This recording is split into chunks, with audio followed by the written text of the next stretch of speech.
two, three, sneeze. Good afternoon. Today's word is sneeze. Do you know how to sneeze properly? Sneeze. Be careful and don't sneeze on other people. Always into your elbow. Sneeze is when you push air out of your lungs. You almost can't control it, right? You have to do. Sneeze. Achoo. In America, sneeze. S-N-E-E-Z-E. Sneeze. 上次呀，我们讲到了 Chester 站在广场上一动不动，他把自己当成了一个 horse statue， 飞来飞去的鸟儿，路过的行人，真的都以为这就是一个 horse statue。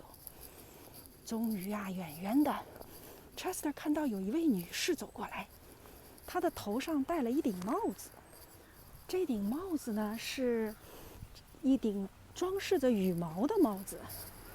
Chester 知道呀，自己对羽毛过敏，心想：万一这位女士路过我的时候，她的帽子的羽毛触摸我的鼻子，我就会打喷嚏，就是我就会 sneeze， 那我就露馅了，我就不是 statue 了。果不其然呀，这个女士路过 Chester 的时候，那个羽毛真的接触到了 Chester 的鼻子。阿丘 Chester 忍不住打了一个喷嚏 sneeze。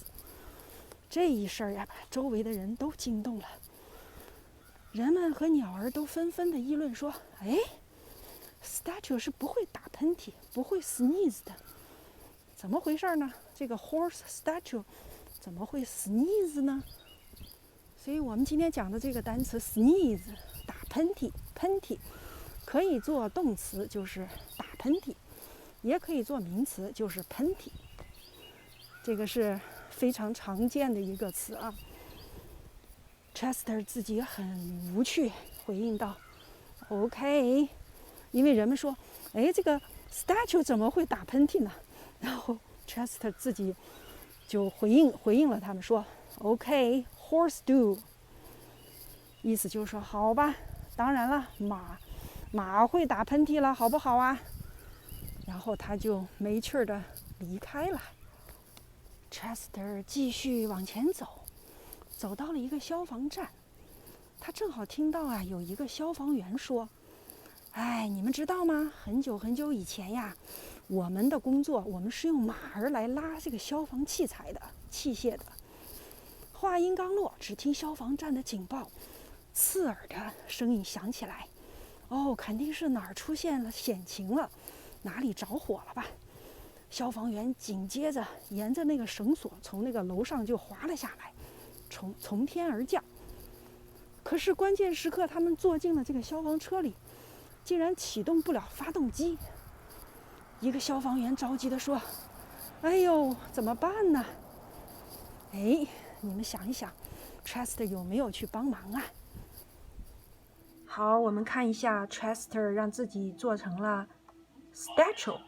远远的一位妇女走过来，她戴着一顶装饰着羽毛的帽子，羽毛不小心碰到了 Chester 的鼻子 ，Chester 忍不住打喷嚏了 ，sneeze。你看，这是 Chester sneeze 的样子哦，可爱不可爱？鸟儿和人们都议论道：“statue 怎么会 sneeze 呢？” Chester 很无趣地离开了，因为他再也不能装作 statue 了。Chester 走到了一个 firehouse， 就是消防站。消防站的警铃突然响起来了，消防员从天而降，消防员坐上了消防车，可是呢，他们怎么也启动不了发动机。那么 Chester 会不会帮助他们呢？